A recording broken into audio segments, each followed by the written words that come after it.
everyone. It is I, your Lord and Master, Sig, here to bring you another incredible week of Let's Talk About the League. I am, of course, joined by Arcane Soda, my man, and Prowler 222. Gentlemen, how you doing today? Having an outstanding week, honestly. It's nice that get to have a smile on your face after getting a 2-0 to come back to the podcast for. I still waking up from that nap we took last week. Buys are great. I'm getting I'm putting on my say. I'm getting out of the hyperbolic chamber. Last week was a butt whooping, but we cope, we deal. I'm gonna be stronger than ever this upcoming week.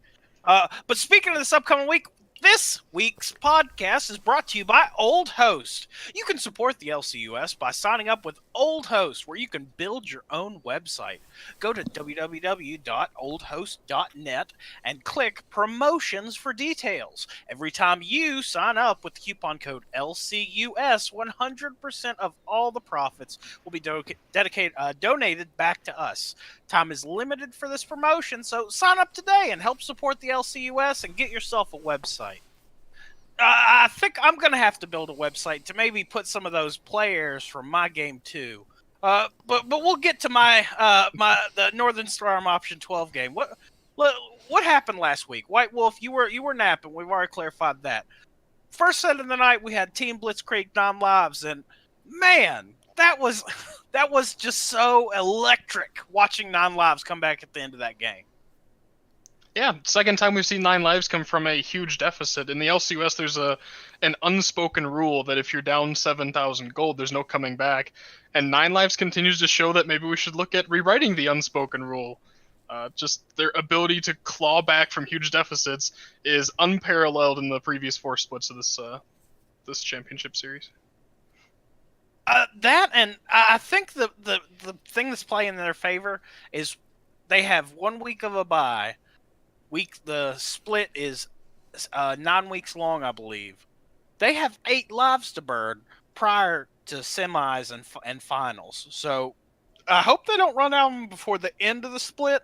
But man, they are just on fire in that late game right now. Yeah, and one of the things that really helped him out, especially with the late game, is Exia plays a lot of assassins and is kind of his specialty.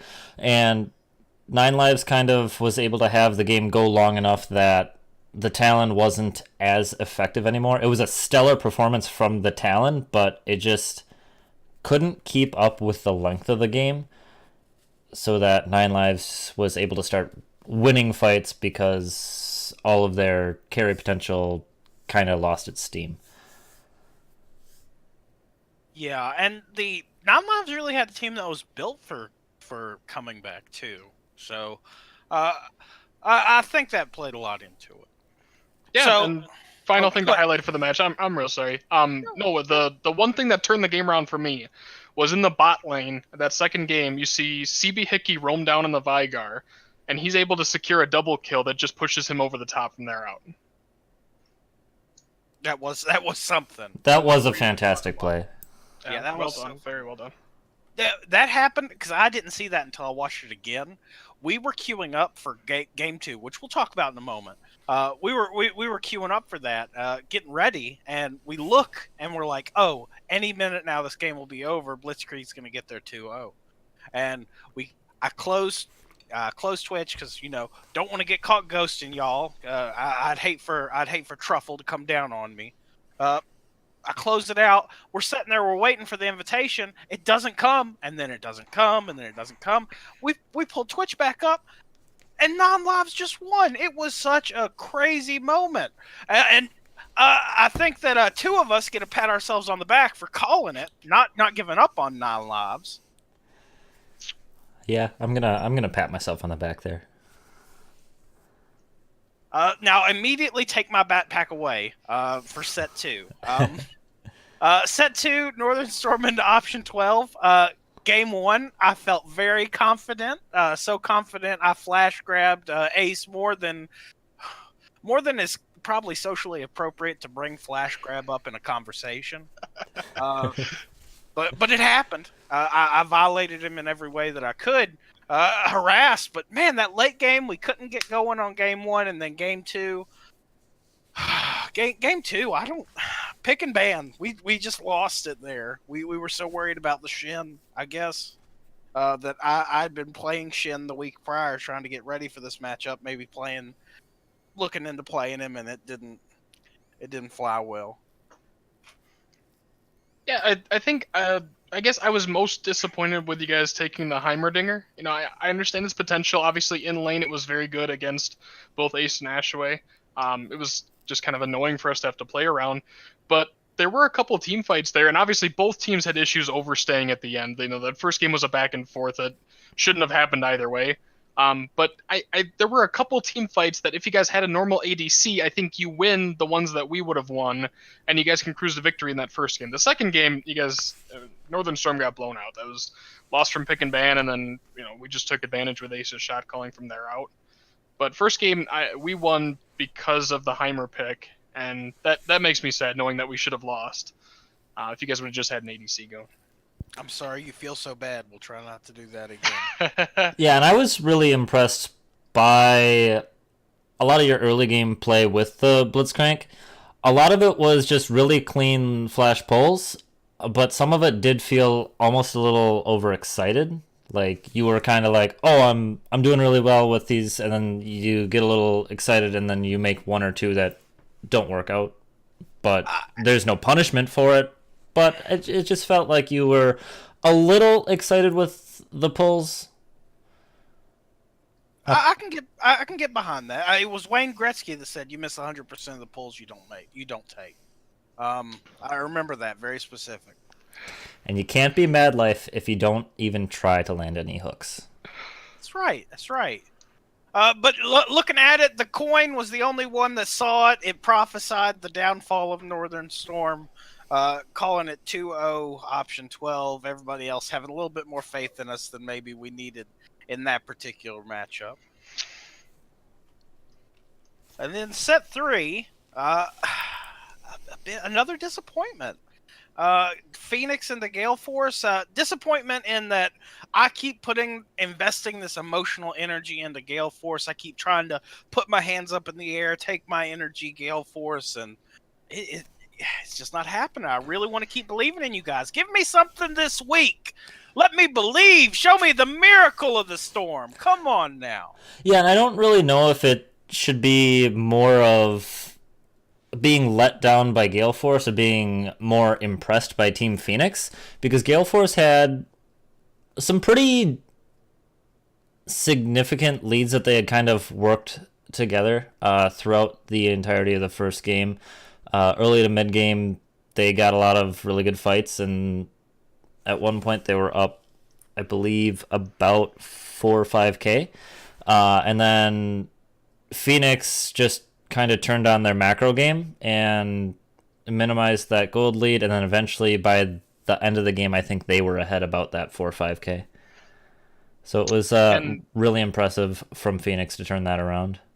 And I think you can hear Kanos in your head when you're watching Gale Force, and you see Mundo get further and further ahead, and he's got most of the gold. But it's where's your CC? You have a Mundo that's in the back line, but so what if the rest of your team can't do anything with it? And again, so what if the tank's really big? There's not a lot of kill potential there. If Stelio would have been on something besides the Mundo and would have been able to have that lead, I think you see Gale Force do a little bit better in that first game.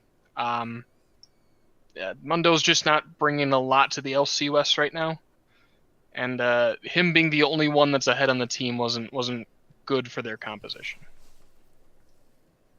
It's rough, especially in a tank meta when you're counting on guys like Stelio to really put on the carry pants there. But another coin miscalling it in this time. 2-0 Gale Force didn't happen, nor did the 1-1.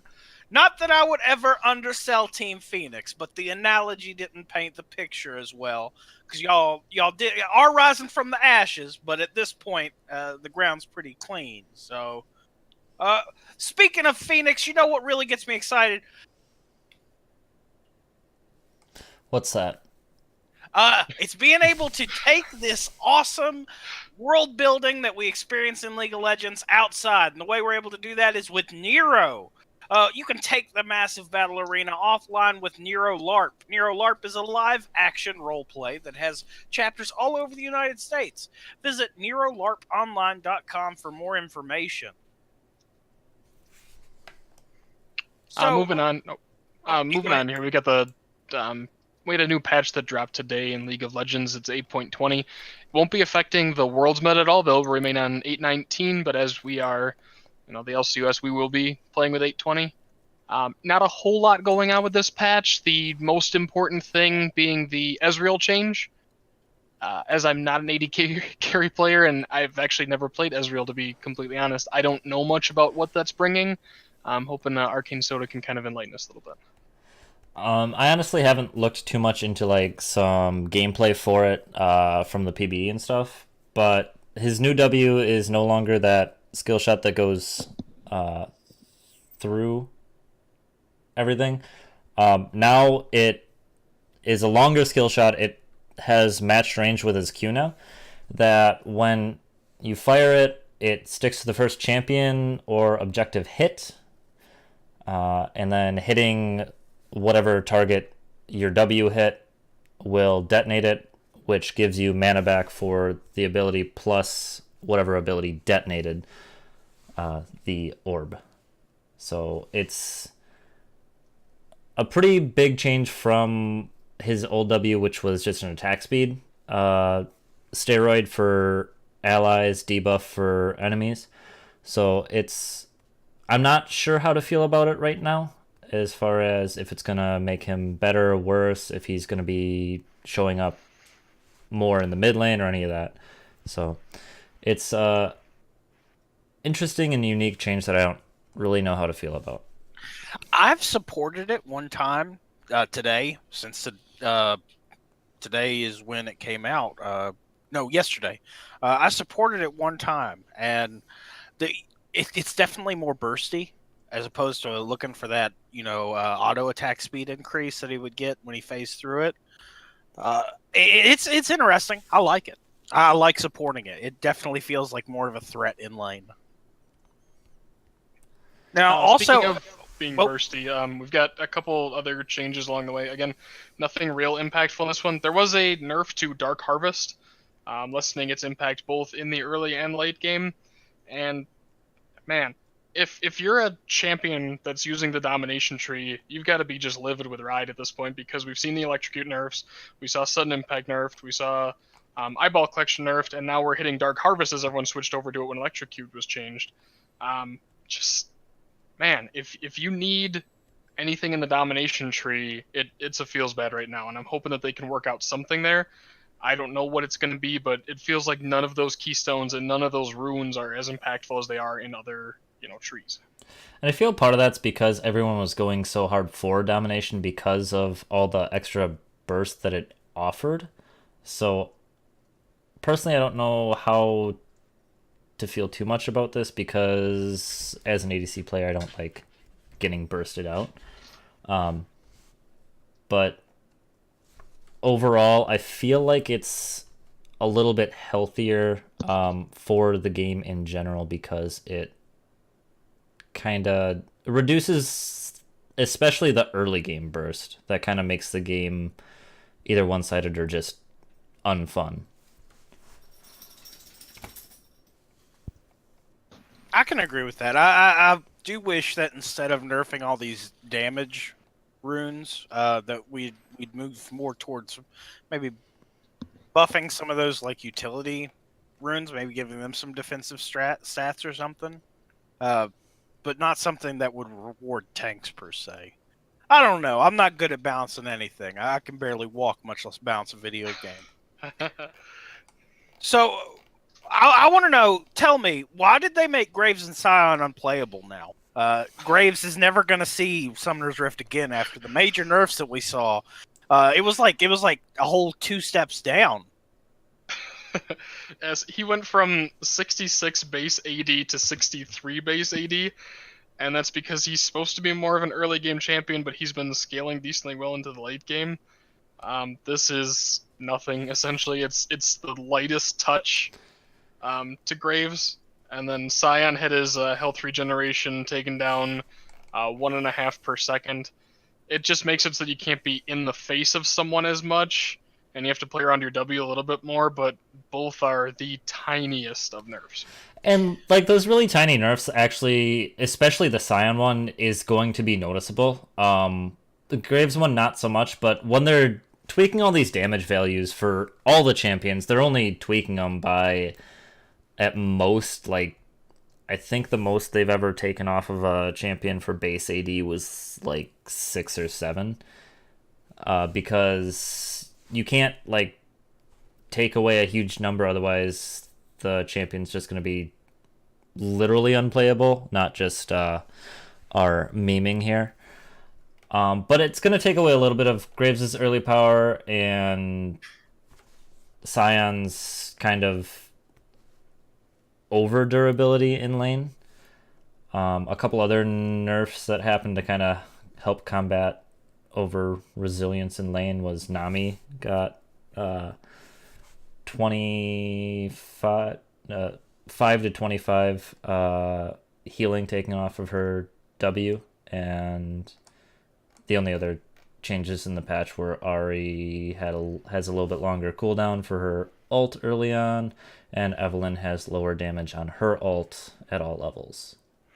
Yeah, and you should note too, these are all champions that in solo queue have a 53% winage or a 53 win% rate or higher, and just affecting them a little bit early in the game. There's nothing wrong with that when they're champions that are performing that well in solo queue. Well, you heard it here first, folks. Graves and Scion players are inting, they're feeding, and they're trolls. So if you get one, dodge, and if you have to play it, report immediately after. Okay, but we'll be monitoring that ban rate. They were already inting though. Like that was before 820. Thank you, Soda. I really enjoy you reaffirming the truth that I spit, folks. I only bring gospel, and I know you got something to be excited about, right? Prowler? Oh, we have plenty to be excited about. Oh, I know what you're referring to. Okay, so for those who don't know, I had posted in the LCUS page that I had gotten my 10th gemstone and was looking for advice on what skin I should get with that, because I didn't really know too much about the Hextech things. On this patch, 8.20, the Malzahar Hextech skin will come out. And obviously, me being a top laner and a jungler in the LCUS, you don't get to see a lot of my mid laner support prowess. But, and it's not prowess at all. Just don't believe any of that. Can confirm. I've played in solo queue with Arcane Soda long enough that he doesn't play with me anymore. But my Hextech Malzahar skin is coming out, and Malzahar is one of my personal favorite champions. So I will be excited to get to spend my gemstones on a unique skin. See, where you went wrong there is just not having all the skins, so you can just reroll 3 skin shards into this gemstone skin. So some of us have spent fewer dollars on League of Legends than others, and that's all I'm going to say about that. Look, I'm not proud about what I've done, but I've done it. Well, you know another thing you could do with your money? You could donate to our sponsor, Foster Adventure. Foster Adventure enhances the lives of teens in care by funding social, athletic, and educational opportunities, as well as items that give a sense of normalcy to teens in care, promoting friendships, life skills, higher education, and hope in their future. Donate today. Check us out on Twitch right below the video you're looking at, folks, and you'll see a button we've put there. Please donate today. Opportunity awaits. Week 5, non-lives. They're on bye. Goodbye, non-lives. Set 1, we've got Gale Force and Option 12. What's going to happen? Well, obviously, Option 12 is going to 2-0. But here's why. Because Option 12, after a couple of shaky games a little bit earlier in the split, they kind of came back. They looked a lot better last weekend. And Gale Force showing a lot of promise. Seeing how they lost, especially Game 1 to Team Phoenix, more so through Phoenix's very well done macro play. I feel like Option 12 is going to be able to take the series not necessarily super easily, but I feel like they just have the better macro control than Phoenix, that they can kind of keep the games from going too one-sided in Gale Force's favor.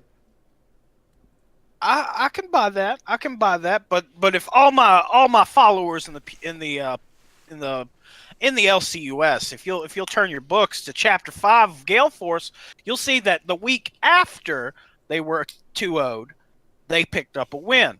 They improve. They grow. They're getting stronger, and I think this beating that they took at the hands of Team Phoenix just going to embolden them more. I think they're going to be able to get Game 1 and definitely take a big win, changing some momentum their way. I'm going to give it 1-1 because Option 12 is very good at preparing.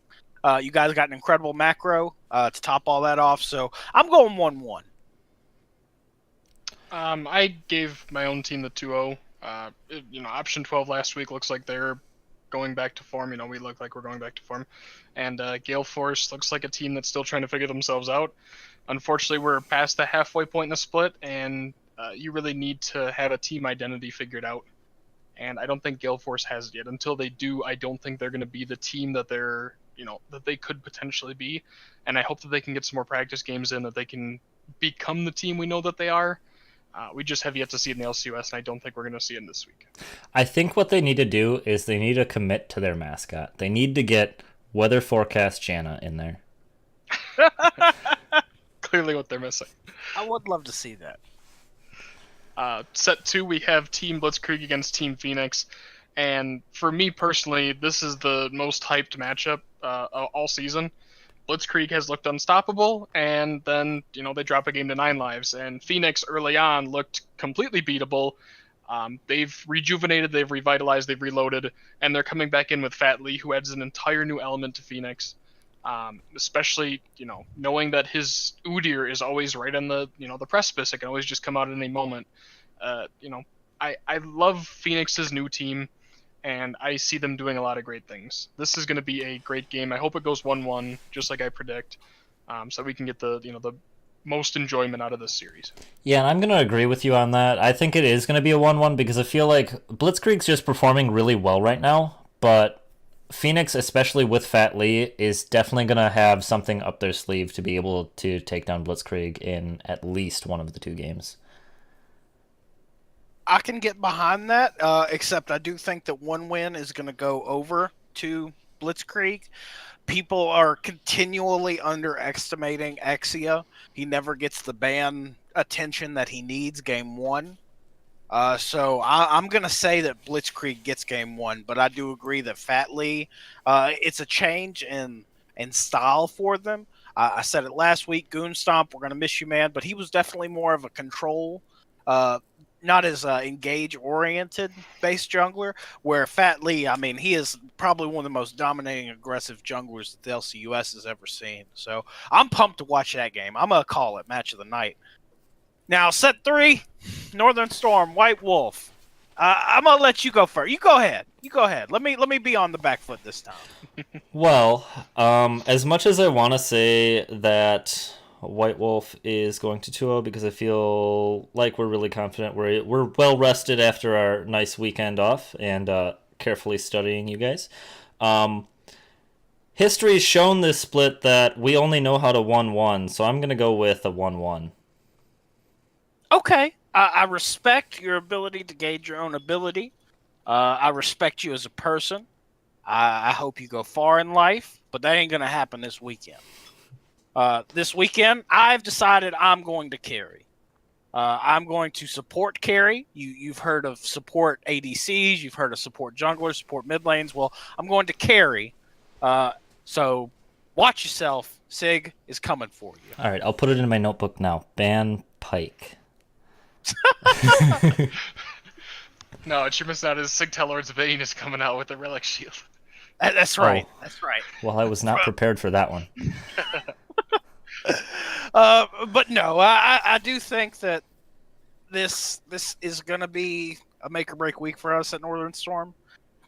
This is more me giving us the 2-0 is investing emotional energy. So I'm looking forward to it. So I think it'll be exciting. I hope the coin's wrong, It's giving it to y'all 2-0. Oh. Well, our Lord and Savior Prophet Coin hasn't had the greatest track record this year, actually. He's done pretty well compared to some of us. So Yeah, very fair. next week we'll have to get together a tally of correct percentages. Who's actually predicting well and who's not? Yeah. See who we omit from this section. It's probably going to be me. My track record probably isn't too great going into this, honestly. Well, folks, we're going to get ready and wrap up. We got some exciting stuff for you. Next week, we're not going to be taking questions. We're actually going to discuss the remaining week's schedule. So we're going to post what our reviews are of the remaining schedule for the teams that are left in the LCUS teams. So please check that out. Get our thoughts. Make sure you post your comments, and we'll address some of your concerns, and I will be telling you while you're wrong. So everybody, we look forward to seeing those comments, but we do want to take some questions today. We have an important question. Will someone play Karthus for Kenos? No. We did have the Karthus come out last, but I believe it was against us, actually. There was a Karthus and a Nunu. Because this is when the funnel strategy had just come out, and I was well prepared for it, and we didn't get the funnel strategy out of it. It was just a normal Karthus and a normal Nunu being played. I can agree with that. And I don't know if we have players that really have, like, our Karthus activated. Like, we have a very assassin-heavy, mid laners. So unless there was, like, a support Karthus, I don't know if we'd see it. Maybe Lysimachus. He's definitely, I think, someone that could really dominate with Karthus. What I'm hearing is Sig wants to play against Karthus bot lane next week. I'll get practicing, don't worry. My take on this question is, why don't we just get Kenos to join the league and he can play Karthus every game? But he actually is the only person that's allowed to ghost, and he can only ult when the casters call for it. That's the only stipulation that I'll accept these terms. The only problem is he will be at least 3 minutes behind every time. Fair. I think that will make it even more exciting. You guys are forgetting. Put a little timer up in the top. we have Prophet Jeff, who can probably call it 3 minutes in advance that he'll need to push the R button, so we'll get those perfectly timed, Jeff calls into Kenos. Now's the time to ult. There were a couple fights that Jeff had predicted that he immediately waived all predictions. Oh, who would predict that? It's always an entertaining moment when Jeff calls himself out on predictions. Well, again, we always appreciate our casters. Thank you for what you do. Kenos, you especially, man. You really put it out there, and we appreciate that. Yeah, please don't join the league. We really need good casters like you and Jeff. Yes. If I ever go back to casting, I pity y'all. Next question. Will there ever be a fourth guest member to the podcast this split, or a permanent fourth member added to the podcast in future splits? The person who asked that was J-Dog. J-Dog, you're always in our hearts. We always your questions are always with us every week. So we'll call you honorary.